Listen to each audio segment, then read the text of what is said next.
ஓம் சாய்ராம். என் அன்பு செல்லமே, என்னுடைய அழகான தங்கமே, வாழ்க்கையில் அதிகமான ஆசைகள் அதிகமாக எல்லாமே இருக்கிறது தான். ஆனால் சில விஷயத்தில் சுதாரிப்பு இருக்க வேண்டும் அல்லவா? எப்பொழுதும் சுதாரிப்பு இல்லாமல் வாழ்க்கையில் எப்பொழுதும் ஏதாவது ஒரு விஷயத்தை யோசித்து கொண்டு இருக்கக்கூடாது. உன்னை சுதாரிக்கும் விதமாக ஒரு விஷயத்தை தான் நான் சொல்ல வந்துள்ளேன்.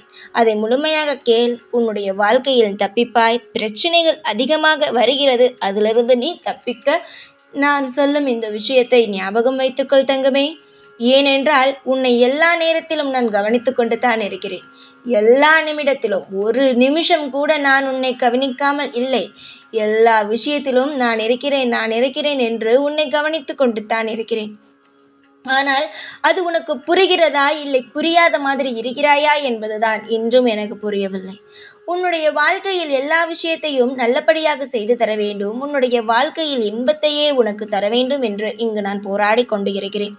ஆனால் நீ ஏன் இன்னும் சுதாரிப்பு இல்லாமல் இருக்கிறாய் என்பதுதான் எனக்கு இன்னும் புரியவில்லை. தயவு செய்து நான் சொல்லும் விஷயத்தை கேட்டு கொஞ்சம் சுதாரிப்போடு இரு.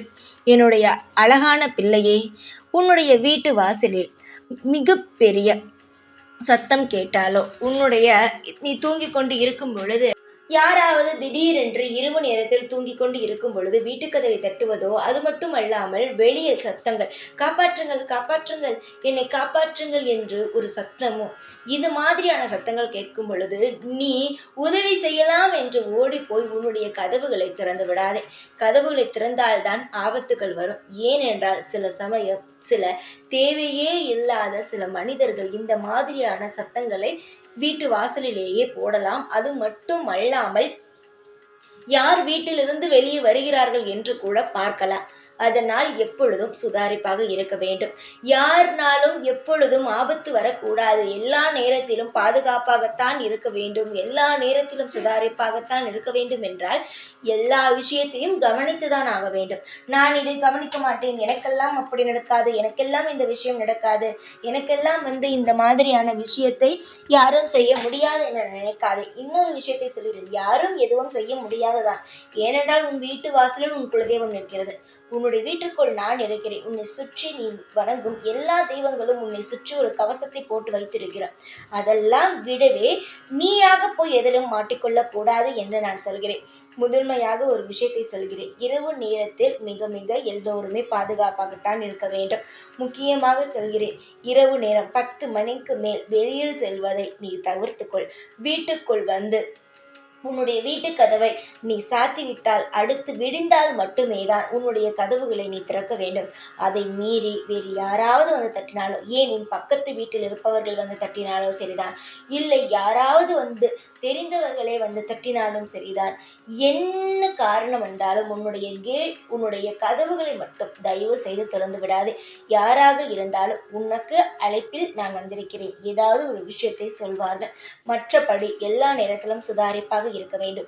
நான் ஏன் உனக்கு இதெல்லாம் சொல்கிறேன் என்றால், உன்னுடைய உதவும் தன்மையை நிச்சயமாக யாராவது சத்தம் கேட்டால் திடீரென்று ஓடி போய் பார்ப்பது, திடீரென்று ஒரு விஷயத்திற்கு உதவி செய்வது, இது போன்றெல்லாம் நீ செய்து கொண்டு இருக்கிறாய். அதனால் இரவு சமயத்தில் சற்று பாதுகாப்பாக இரு. 1 மணி 2 மணி 3 மணி எல்லாம் வாசலில் சத்தம் கேட்கிறதோ, இல்லை ஏதாவது உயிரினங்கள், அதாவது நாய், ஏதாவது சில விஷயங்கள் கத்துகிறது, ஏதோ ஒரு சத்தங்கள் கேட்கிறது என்றாலும் தயவு செய்து உன்னுடைய கதவுகளை மட்டும் திறந்து பார்க்க வேண்டாம். அது எதுவாக இருந்தாலும் காலை நிச்சயமாக உனக்கு தெரிய வரும். நீ உன்னுடைய வீட்டில் பாதுகாப்பாகத்தான் இருக்கிறாய். உன்னுடைய வீட்டில் எப்பொழுதும் நான் உன்னோடு இருப்பதினால் எல்லா விஷயத்திலும் நான் உன்னை பாதுகாப்பாகத்தான் வைத்திருக்கிறேன். எந்த ஒரு விஷயமும் உனக்கு பிரச்சனையாகலாம் வராது. நீ எப்பொழுதும் என்னுடைய பிள்ளை என்பதனால் உன்னை நான் கண் பார்வையிலேயே வைத்திருக்கிறேன். நான் ஏன் இதை உனக்கு சொல்கிறேன் என்றால், நீ நிறைய நேரத்தில் சத்தம் கேட்கும் பொழுது ஜன்னலை திறந்து பார்த்திருக்கிறாய். அதே சமயத்தில் உன்னுடைய கதவுகளை திறந்து நீ பார்த்திருக்கிறாய். முக்கியமாக சொல்லப்போனால் உன் வீட்டில் இருக்கும் நபர்கள் தான் இந்த வேலையை அதிகமாக செய்வது. ஒரு சிறிய சத்தம் கேட்டாலும் கதவை திறந்து பார்ப்பது, அதுவும் முக்கியமாக இருக்கும் கதவுகளையே திறந்து பார்ப்பது, இந்த பக்கம் அந்த பக்கம் போய் பார்ப்பது, இதெல்லாம் தயவு செய்து பார்க்காதீர்கள், செய்யாதீர்கள். எந்த அளவுக்கு நீங்கள் பாதுகாப்பாக பாதுகாப்பாக இருக்கிறீர்களோ, எந்த அளவு சுதாரிப்போடு இருக்கிறீர்களோ அந்த அளவுதான் உங்களுக்கு பாதுகாப்பு. நீங்கள் நான் எல்லாவற்றையும் பார்த்துக்கொள்வேன், அதெல்லாம் ஒரு பிரச்சனையும் வராது, எல்லா விஷயத்தையும் நான் கவனித்துக் கொள்வேன், அதனால் சத்தம் கேட்டால் நான் போய் பார்ப்பேன், எல்லா விஷயத்தையும் பார்ப்பேன் என்றால் மாட்டிக்கொள்ள வேண்டியதுதான். ஒரே ஒரு விஷயம் சொல்கிறேன், பக்கத்து வீட்டில் ஏதாவது ஒரு விஷயத்தில் சத்தம் கேட்கிறது, அவர்கள் வீட்டில் ஏதாவது பிரச்சனை நடக்கிறது, அந்த நேரத்தில் அதாவது இரவு நேரத்தில் ஏதாவது ஒரு பிரச்சனை நடக்கிறது, ஏதாவது ஒரு சத்தம் கேட்கிறது, உன்னுடைய எகிப்து வீட்டில் பெரிய பிரச்சனை நடக்கிறது, சத்தம் கேட்கிறது என்றாலும் தயவு செய்து சொல்கிறேன், அங்கு போய் எட்டி பார்ப்பதோ, அங்கு போய் நின்று வேடிக்கை பார்ப்பதோ, அந்த அந்த இரவு நேரத்தில் போய் நிற்பது தயவு செய்து வேண்டாம். ஏன் தெரியுமா? எல்லாவற்றுக்கும் ஒரு காரணம் உண்டு. எதுவாக இருந்தாலும் அவரவர்கள் சரி செய்து கொள்வார்கள். நீ பகலாக இருந்தால் கூட ஒரு வீட்டில் போய் பார்க்கலாம், ஆனால் இரவு நேரத்தில் உன் வீட்டுக்குள் நீ இருப்பதுதான் உனக்கு நல்லதை தவிர, நீ உன்னுடைய வீட்டு கதவை திறந்தாலே அந்த இரவு நேரத்தில் ஆபத்து வரத்தான் செய்யும். அதனால் பக்கத்து வீட்டு சத்தம் கேட்கிறது, நான் உதவ போனேன், எதிர்த்த வீட்டில் சத்தம் கேட்கிறது, நான் உதவ போனேன் என்றால் அதற்கு பிறகு வரும் விளைவுகளை நீதான் பார்த்து கொள்ள வேண்டும். உனக்கு எச்சரிக்கை கொடுக்க முடியும், உன்னுடைய வாழ்க்கையை பாதுகாக்க முடியும், ஆனால் இதையெல்லாம் மீறி நீ ஒரு விஷயத்திற்குள் போகிறாய் என்றால் அதற்கு பிறகு வரும் விளைவுகளை நீதான் பார்த்து கொள்ள வேண்டும். எவ்வளவுதான் நானும் உன்னை ஒவ்வொரு விஷயத்திலும் இதுதான் நடக்கும், இப்படித்தான் நடக்கும், இந்த விஷயம் நடக்கும் என்று சொல்லி சொல்லி புரிய வைப்பது. உன்னுடைய வாழ்க்கையில் நீ பெரிய பிள்ளை, புரிகிறதா? எனக்குத்தான் நீ சின்ன பிள்ளை, உன்னை சுற்றி இருப்பவர்களுக்கு நீ பெரிய பிள்ளை. நீதான் உன்னுடைய குடும்பத்தின் ஆணிவேர். பல பேர் பல பெயரை சொல்லலாம், இவன் தான் ஆணிவேர், அவன் தான் ஆணிவேர், இவள் தான் ஆணிவேர், இப்படி சொல்லலாம் உன் குடும்பத்திற்கு முக்கியம் என்று. ஆனால் என்னுடைய கண் பார்வையில், என்னுடைய விஷயப்படி நீதான் உன்னுடைய குடும்பத்திற்கு ஆணிவேர். நீதான் எல்லாரையும் பார்த்து கொள்ள வேண்டும். பொதுவாக ஒரு விஷயம், அதாவது உன்னுடைய வீட்டில் இருப்பவர்கள் இரவு நேரத்திலும் சரி, எல்லா நேரத்திலும் சரி திறந்து அந்த நேரத்தில் வெளியில் போகிறார்கள், அதையெல்லாம் நீதான் தடுக்க வேண்டும். உன்னுடைய குடும்பத்தை நீதான் பார்த்து கொள்ள வேண்டும். எல்லா விஷயத்திலையும் நான் இருக்கிறேன். உனக்கான எல்லா வளங்களையும் எல்லா எதிர்காலங்களையும் நானே உனக்கு செய்து தருகிறேன். எந்த ஒரு காரணம் கொண்டும் நீ பயப்பட வேண்டாம். கூடிய சீக்கிரம் வாழ்க்கையில் இருக்கும் கஷ்டங்கள் எல்லாம் நீங்கி சந்தோஷம் எல்லாம் வரும். நீ எந்த அளவுக்கு உன்னுடைய வாழ்க்கையில் மிகப்பெரிய ஒரு இடத்தை பிடிக்கிறாயோ, எந்த ஒரு அளவுக்கு உன்னுடைய வாழ்க்கையில் மிகப்பெரிய ஒரு இடத்தை பிடிக்கிறாயோ, நிச்சயமாக அது நிலையாக இருக்கும். இப்பொழுது நீ முயற்சி செய்து கொண்டு இருக்கிறாய்.